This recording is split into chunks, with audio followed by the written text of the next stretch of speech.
Once again, welcome everyone to the webinar. I'm Shala from Team Vidagami, and I'm here with Nicole Hammond, our professional development trainer and yearbook guru.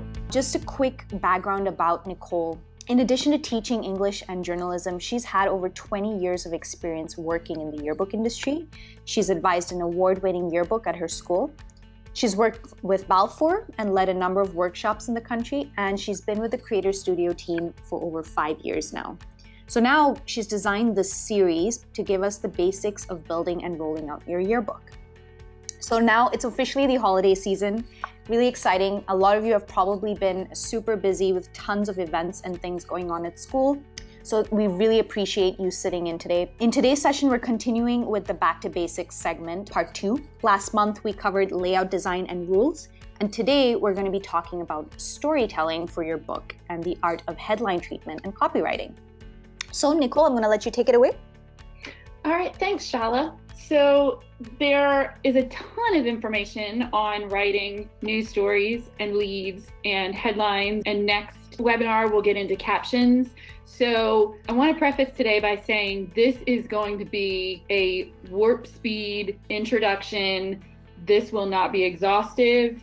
And because we know that ahead of time, we know that we're just glossing over the surface. We've got some additional resources that you can go to get more information, to help learn about headline writing and lead writing and article writing, and that will also help you to share with your staff and help your staff learn. Honestly, we are telling a story throughout the year. We tell it primarily in pictures, but 10 years from now, if our books are just pictures, will we remember everyone's name? Will we remember what we were doing and why? So our job telling stories is not just through the images we capture, but through the actual words we put on the page to accompany those memories. And we do that with attention-grabbing headlines. We do that with carefully written articles, and we do that with informative captions. And when we're doing that in a journalism publication, and that's what our yearbook is, then we're looking at news articles. We may have some fun sidebars or feature stories in there, but we're also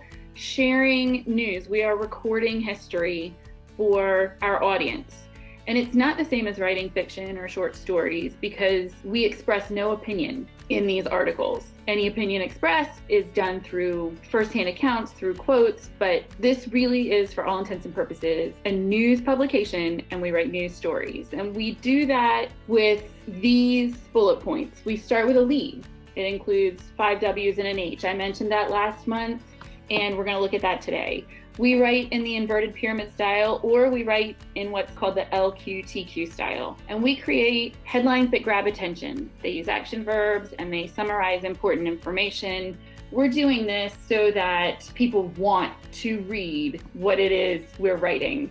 And we're going to take a look now at each of those items very quickly. So taking the lead.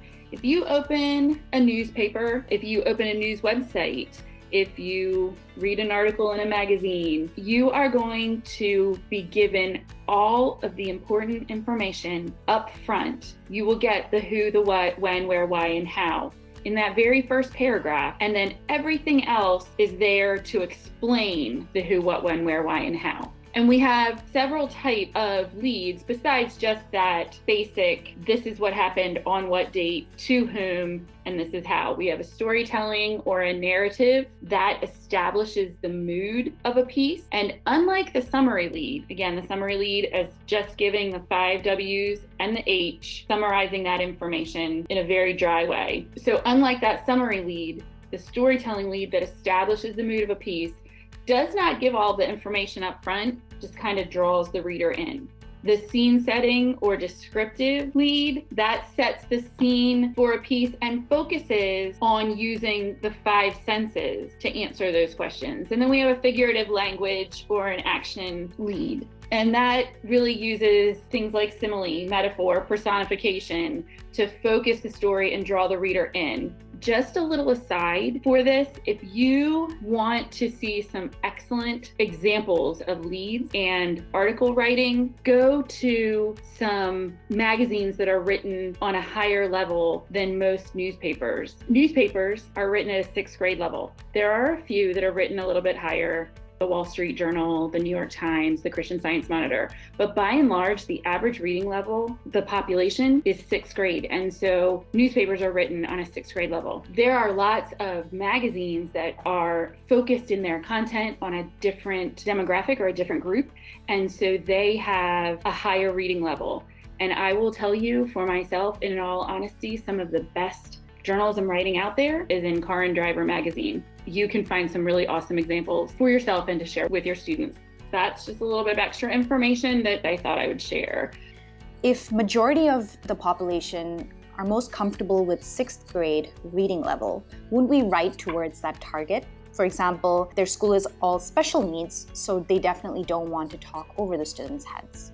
Absolutely. Because the majority of the population, or the average, let's not say the majority, but the average reading level of the population is 6th grade. So the majority of daily publications are written at a 6th grade level. There are publications that are targeted at a different market and targeted at different people who write on a much higher level. I mentioned Car and Driver just because it's one of my favorite magazines. It's written on a college level. And so absolutely, I probably wouldn't have writing like that in my son's elementary school yearbook, which is the one I work on every year. You definitely want to go with targeting your audience. I was giving those examples really as just examples of some that you could look at for a higher reading level if you wanted to. If you're doing a high school book, or if you're doing a book that focuses on international baccalaureate population or something like that, you might want to look at examples from publications that write on a higher level. But if you're working in a school that's not at that level, find some great publications that are written for your level. Scholastic Press puts out little newspapers. They're like pamphlets that kids can read every month. It's still news. They still write in the journalism style, but they're written and geared toward kids, and they help them learn and be familiar with reading news style writing. And your school librarian would be a great resource for helping you find publications that would be geared toward your population. Just another one, Sports Illustrated makes a kids Sports Illustrated magazine.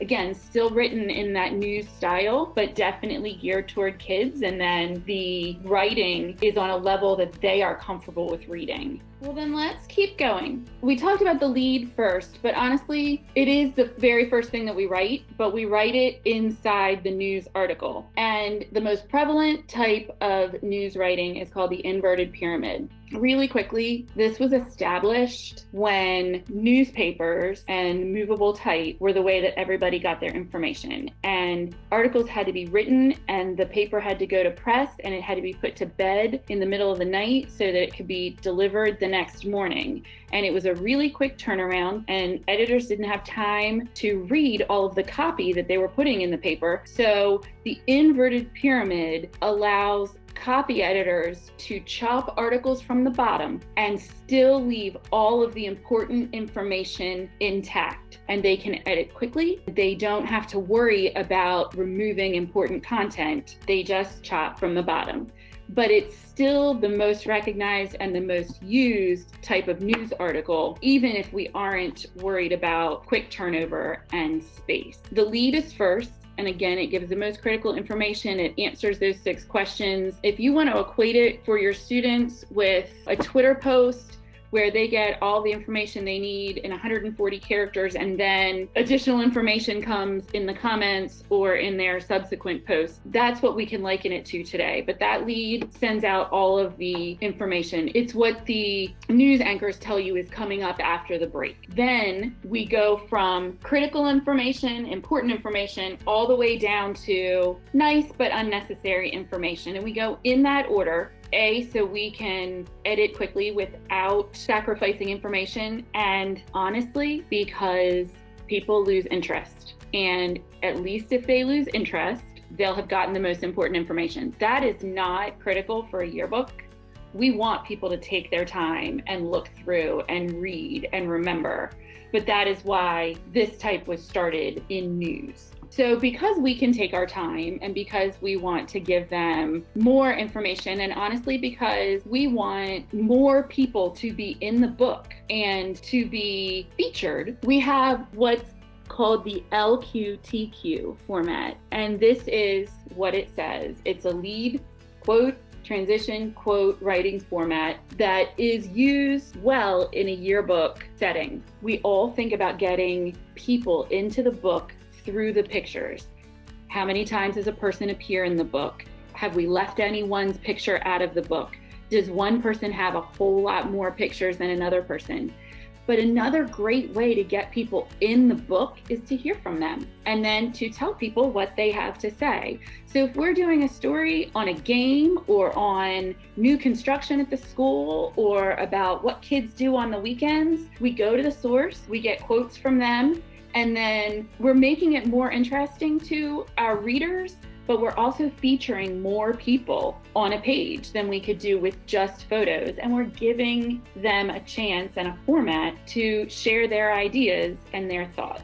Now, this one will require your staff to go out, to interview, to ask questions, to really find out what people are thinking about whatever the story is. And there are all kinds of lessons about how to conduct an interview for a news story that you can find in some of those additional resources that we're going to share at the end. And that would be another great follow-up lesson to do, and then have your students go out and conduct interviews and write an LQTQ story. It's also a good exercise to have them write the same story in an inverted pyramid style and then in the LQTQ style, just to see which one works better for that particular story or that particular report. The last thing we're going to mention today is the headline. It seems so simple because it's just a few short words, and so how hard could it be? Honestly, it's really pretty hard. In professional publications, the person who writes the story is not the person who writes the headline. So that headline writer has to be able to read the story and know what the important information was, what the main idea was, so that they can write the headline. And then they have to convey that main idea in between 5 and 10 words. And they have to do it in this format: subject plus verb plus object equals headline. And right there, the difference between a headline and a title is the use of that verb. We're basically creating a sentence without punctuation. We don't punctuate a headline unless it's to use necessary quotes, but we don't use periods or exclamation point or commas or semicolons. We use the present tense. We use strong action verbs that add punch to the headlines. We avoid the passive voice like being or going. And we avoid forms of to be unless we really need them in the headline. So while it's short, the headline is pretty difficult to write. All right, so we're going to take a look at 2 examples. They're actually from the same book of good headlines. And we could read the articles. You'd be able to see that the headlines center you on what's going on in the article and really kind of draw you in. So for a volleyball layout, we have seniors serve up success. And for a wrestling layout, we have teammates tackle weight. And then the articles would go on from there. So what we're going to do right now is head to the editor, and I'm going to have you all look at some information and give suggestions on what would be a good headline for this news story. So I've got some information about a homecoming dance from a school I made up. And as you're reading these bullet points, we need to come up with a headline. Now, I realize we should have written the article first, but I didn't want to make you all read a whole article. I thought it would be quicker if we could just glance at all of the information. So after glancing at this, some ideas. Remember, we're looking for a subject, and the subject can be an understood subject, the understood you that isn't actually written out in a sentence, but is there. So a subject and a verb, an action verb, and some type of an object. Let's see if we can get some creative headlines here. Here's one: around the world and homecoming again. All right. That's a good one. All right, I'm just gonna make one little modification. so that it's a headline. Please notice the and its. I have not capitalized any of those. In a headline, we don't capitalize articles, conjunctions, or pronouns. And again, no punctuation. So we announced last month that we had released some text edit features. So I want to show those to you while we are playing with this headline. So let's make it a large font because it is a headline. We want it to be big and bold, something like elephant. And let's go to about 40 point. Something I thought about too is when you have a slightly longer headline, maybe using a condensed font kind of helps use up that space.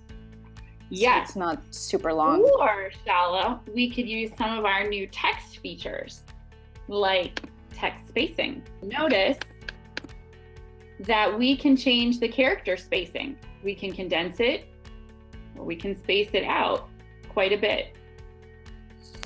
If you need this headline to stretch all the way to the end, but changing the font size won't work, we'll change the character spacing. We can change the leading or the line height. Maybe I want them to be closer together so I can get that last word into this box. I can stretch the width or I can stretch the height. And all that is for what you need on your page. All right, let me unclick on there so you can see it. When I click on here again, we also have added the ability to put a stroke around our text. And let me make that a bright color so you all can see it. It's the world, right? So let's go green. And I can change the thickness of that stroke. There we go. And we can now shadow. And we can change the shadow color. We can change the opacity. We can change the blur. And we can even change the direction in which the shadow comes from. And we can apply that to everything on the page or everything on the section. This is my headline. This is my headline treatment. I really don't want to apply it to everything else. So I'm just going to click off and there is my headline now. When you click on your text box, those features appear here in the sidebar. I see there's another headline. I'm going to share this one too. Homecoming royalty treated with unsavory treats. Yeah, I love that. Love that.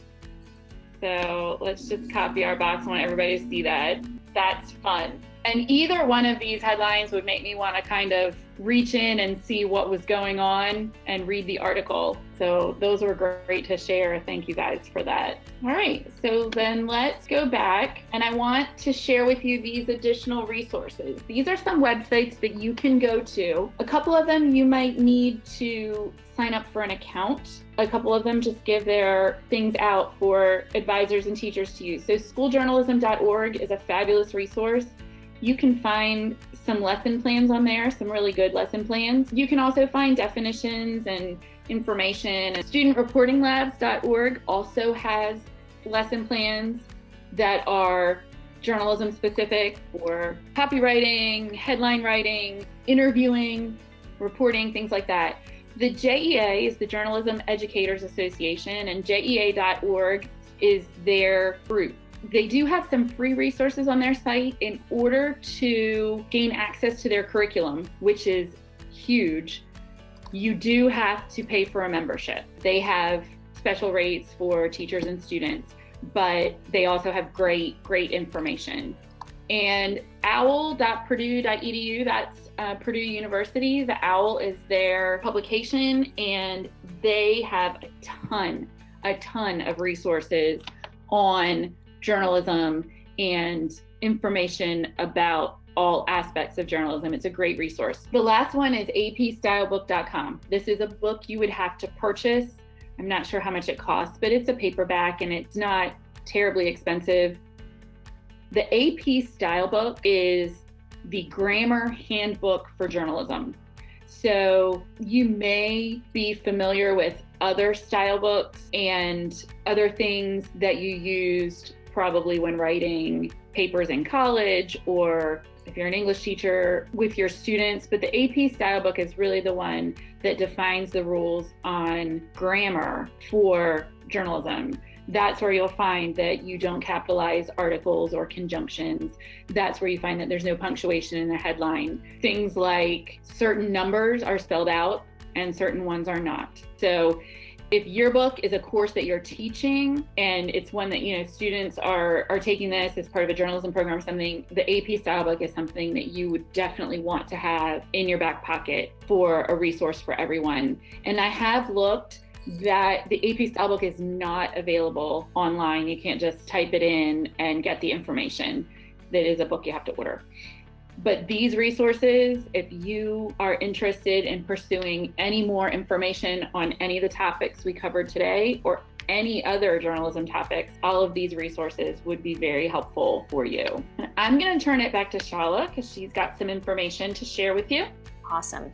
So yeah, we actually have a surprise for everyone. We have a special promo for all of our current advisors. If you open up your storefronts now, you have the opportunity to win a special surprise. We're going to be drawing 20 lucky people who order their book before December 31st, 2019 at 9 p.m. Eastern Time to win their yearbook for free. Just a quick thing to note there is it's one free yearbook per family per school for the 2019-2020 school year. And each advisor from the schools we draw will also win their own holiday surprise. So it's kind of a double whammy there. Make sure you start getting your storefront set up for pre-orders. If you have any more questions, do contact your CSS. Also, on that same note, we actually have a few assets that you can share with your families if you want to share out what you're going to be doing for this offer. So we have a flyer, we have a social media postcard, a couple of different things that you can either embed on your website or share out as a newsletter or through social media.